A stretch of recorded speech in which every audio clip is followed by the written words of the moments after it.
Kiranoday news, निपक्ष आणि निर्भीड न्यूज चॅनल। आगामी लोकसभा निवडणुकीसाठी सर्वच राजकीय पक्षांकडून जोरदार तयारी सुरू झाली आहे। दरम्यान राज्यात अद्याप जागा वाटपांचा तिढा सुटला नाही।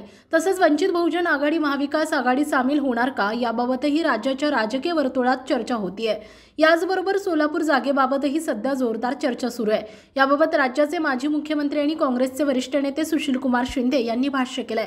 सोलापुरात भाजपला उमेदवारी मिळत नाही, पण भाजपा एखादा छुपा उत्सव उमेदवार काढेल। 2019 साली भाजपने उमेदवार काढला, त्यांच्याकडे जातीचं प्रमाणपत्र नव्हतं, ते प्रकरण कोर्टात चालू आहे। मात्र ते उमेदवारी बाबतीत कुणाचं काय काढतील ते सांगता येत नाही, असं म्हणत सुशीलकुमार शिंदे यांनी भाजपावर निशाणा साधलाय। प्रणिती शिंदे यांना उमेदवारी मिळावी अशी सोलापूर काँग्रेस सदस्यांची इच्छा आहे। उमेदवारीबाबत हायकमांड निर्णय घेईल तो आम्हाला मान्य आहे। काँग्रेसचा कोणी उमेदवार असेल त्यासाठी जिल्हा काँग्रेसकडून तयारी केली जाते। तसेच जिल्हाध्यक्षांची अडचण असल्यामुळे प्रभारी जिल्हाध्यक्ष नेमला आहे। जिल्ह्यात काँग्रेस पक्षाला ज्या ज्या ठिकाणी अडचण आहे त्या ठिकाणी काम सुरू आहे, असं सुशीलकुमार शिंदे म्हणालेत। सुशीलकुमार शिंदे यांनी महाविकास आघाडीच्या जागा वाटपावर बोललेत।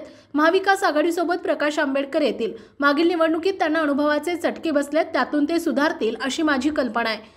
वेगळा असं काही होणार नाही, लोकांनी आता ठरवलं पाहिजे। वंचित बाबत मागच्या निवडणुकीत आलेला अनुभव नागरिकांनी त्यातून मतदान केलं पाहिजे, असंही सुशीलकुमार शिंदे म्हणाले।